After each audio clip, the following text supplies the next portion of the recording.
Hey guys, welcome back to my channel. JC from Just Lost JC here, or whatever. Today, not today, we have a big story time for you guys. So this one is a bit of a different one for me, but I thought that I should say this. I have a video on my channel from way back when, Time Imo River, about natural hair stories or insults upon injury that I received. So I think that since we've had some new subscribers here, which I love you all for, thank you so much, and thank you guys so much for coming to my Instagram. Oh my god, I see all of you guys. Please comment a cactus. I love doing this. Comment a cactus emoji on my latest Instagram picture so that I know that you've come from this video or any of my videos, and I know that you're a YouTube fan because I'm new on Instagram. And so I'm, you know, doing things over there, posting some fresh pics over there, and giving all tea, all shade over there before you probably see it here. You've already seen clips over there on my story and stuff like that. Anyway, back to the video at hand. So I was thinking about how, you know, the natural hair movement has evolved so much, and this story came to my mind. It's actually not my story, the first that I'm gonna tell. The rest are gonna be mine. But I was thinking about that because I was listening to the song African Queen, and I remember this story that someone in college told me, and I was like, the natural hair movement has evolved so much. So much things have changed. It's been evolving for the better. But I do want to tell the story because, girl, the audacity of the mandem. The audacity of the mandem. Men like to be like, oh, you know, anything you do, we love. We don't want the weaves. We like it because you like it. So, do me a favor, please. Get out of here. You're a liar. You're a dirty, liar. You're lying. I'm telling you, you're lying. What will you do? So a lot of my stories that I'm going to tell today involve the mandem, and this first story involves the mandem. So this is a girl from my undergrad. So in high school, she had natural hair. She was doing like a little fro thing, growing out her hair. And she had a guy friend of hers that she really knew. She knew his family. She would go over to his house. The parents knew him. Anyway, so one day she's over at his house, and she is a woman just like me.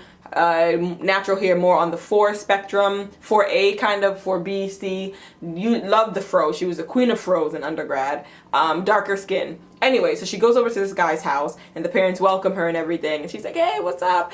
And they're talking, and so somehow the topic gets on girls. And of course, and this is, anyway, so of course they love the girl, the friend, they love her, and they know their son, of course they love their son. But there's that cognitive dissonance where people don't realize that two are connecting. So his dad says that he was talking about the type of girls he likes, and his dad says something along the lines of, yeah, you know, listen, you could bring anything home, bring anyone home, we're gonna love anyone as long as you know you love them, but we don't want no African queens up in here. Let me tell you, are you dumb? Are you dumb? Are you mad? Let me just tell you, when I heard this story, I said, we don't want any African queens. Like, the way I know African queen, the way I think of African queen, there's no derogatory sense to it. It's in fact the opposite of derogatory. It is the most high compliment that you can, like, it's a beautiful thing to say. You know, or to be called, well, not to be called by random men in the street when you're not interested.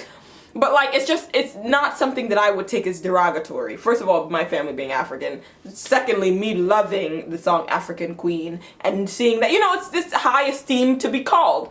So my brain had to do a back flip, a front flip, a forward flip, a backward handstand, a backwards leg over, to do the mental gymnastics to be able to realize that this man used African queen, the quintessence of something that is magnificent and great and beautiful, in a derogatory manner. He said, we don't want no African queens. Like he said, we don't want any, I don't know, we don't want a goat. We don't want you to bring home a pig. We don't want you to bring home an animal. He said, we don't want no African queen. And then the dad delved into like, yeah, we don't need no African queens. We don't need any fros and dashikis and like darker skin. Basically, everything that she was. And he didn't even connect the fact that I think she, if I remember the story correctly, she kind of like she giggled and then she like kind of quieted down, like what? And then he realized and he was like, oh no, but we love you, like you're fine. But you're fine as a friend. You're fine as, you know that moment when you're like, you like me when you realize that you don't have to love me. You like me when you're only tolerating me, but you would never, I would never be a prize for you. I would never be something that you claim. And this doesn't always have to be with men. This can be with friends. So he was like, you are good enough to be his friend that comes over and kikis with him, and that's great. But you're not good enough for him to love. You're not good enough for him to ever bring home to us as a girl, like a girlfriend without the space in between girl and friend. You're not that, sis. You're not that. And as much as you can be like, well, I didn't want to date him anyway, so who cares? There's still a part that's like, that ouch. And this is the thing. This was a dad that said this. Not the mom. It was the dad. So dads are out here influencing the mandem's choices in women, okay? You're worried about what? African queen in the sense of, so what's, like, what's that mean? Can you use your brain for once? For once. Please, guys, let me know if I'm overreacting to this. But like, the mathematics, the mental gymnastics, like I said, to have to make African queen derogatory in my mind to understand how what he just said was offensive. That was, I'm tired from that, you know what I mean? I'm breathing hard, my heart is bumping, he's bumping, because that was a lot of gymnastics. All right, this story that I have is about my life, about what happened to me in high school. Like when I was in high school, being natural was not the way. I was one of the first people in my high school that was natural. Everyone else had perms and everyone else was white. One fateful day, I was standing at the bus stop, right? Now, my school was an all-girls school, majority white, predominantly white institution, but there were black women there, as I said, and Indian and all the spectrum in between. Majority was white. So this was a day, right, that I had tried out. I have tried out a twist out. I said, I'm trying something new. I'm trying something new. Because previous to that, I would just have my braids or my twists, but all I was doing was trying to grow my natural hair out. And I know that I wanted it, the bigger and the longer, the better. That was what I was into in high school. That was it. So I didn't really care about doing twist outs or froze or anything like that. I was just seeing how long my hair could grow when I discovered that it could grow way longer than it looked by taking care of it. So boom, I was doing a twist out one of the first times, and I'm standing at the bus stop waiting for a bus to come. I believe I was doing like I was in science club or physics. It was physics club. I had physics club. So when school let out, I was doing that. So a lot of my friends were not in physics club.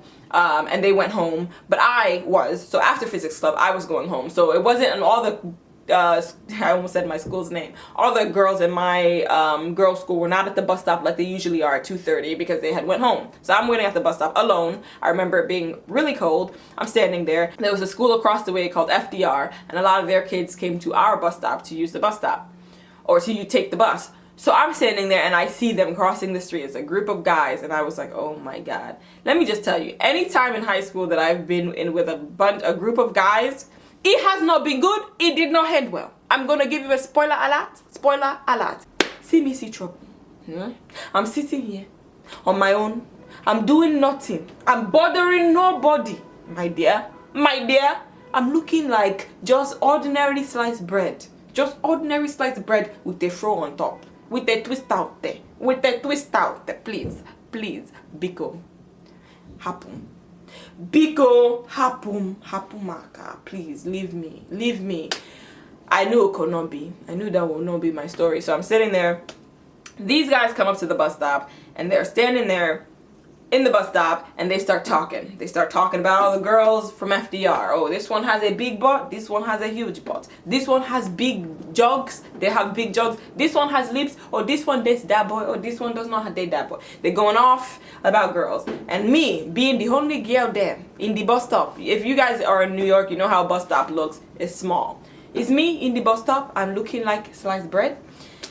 Of course, one of them notices me because why would they not? So the guy turns and he says to one of his friends, yo, I dare you to go talk to her. I dare you to go talk to her. I knew it was coming. I said, a bond is coming. A bond is coming. This man turned, looked at me and said, her? You want me to talk to her, bro? They did not talk like they're from Toronto. I'm just doing this for, storytelling purposes. You want me to talk to her? Yo, she's looking like Whoopi Goldberg, eh? Now, for those of you guys that love Whoopi, don't come for me. Don't come for me. But the look I was going for was not Whoopi Goldberg, okay? So if I was offended by that comment, that's my prerogative, but I was. And I can tell by the way he said it, clearly by what prefaced it, that it was not a compliment. It was not a compliment. So clearly, Whoopi was not the greatest in his eyes. And so why would it have been the greatest in my eyes in high school? We love Whoopi Goldberg. We love her contribution. But the look I was going for was not Whoopi Goldberg. I had to twist out. That might have looked naughty. That might have looked like locks or dreads. I don't quite know what he was saying this for. But all I know is it wasn't a compliment. So I'm sitting there being my unconfrontational, looking like bread self. And I said nothing because I'm a woman. I'm a woman and I know my strengths and I do not have strength to fight. Looking like I'm small now, and this is not, I'm not in high school is long gone. I'm small now.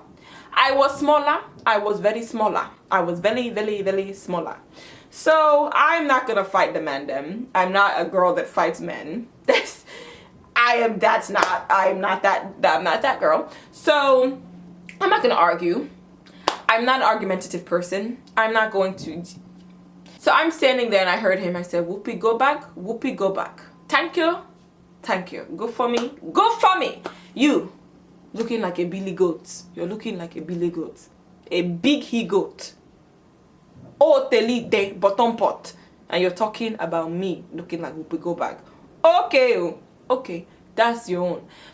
Has nothing to do with me. I said, Ebasaram. I'm not dealing with him. Ebasaram. I stood there, the bus came, we all went onto the bus. Fast forward, I don't know what got into his mind. I don't know who dared that same boy to then come up to me later on the bus as I'm reading my book. I'm reading my book, being a studious student as I must be, as I will always be. Reading my book, this guy comes up to me talking about something. I looked at him, I said, are you talking to me? And he said, yes. I said, please stop. Just please stop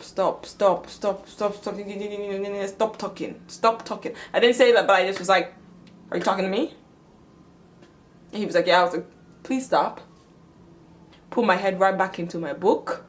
I put my head in my book where it should be. It should be on books and not boys. I have way more stories, but I can already tell by the way my camera cut off talking about memories full that this is going to be a long one. So I'm going to leave you with those two stories. Please comment down below if you want to hear more stories. I might drop some on my Instagram live. No, my Instagram story. So definitely follow me there because I talk your head off. I will talk your head off. The natural hair community was not always like, or wearing natural hair was not always the wave, especially not in Brooklyn. Hello. So I just thought I'd fill you guys in with that, give you a bit of a funny story time because we can all laugh at these things now. It's in the past.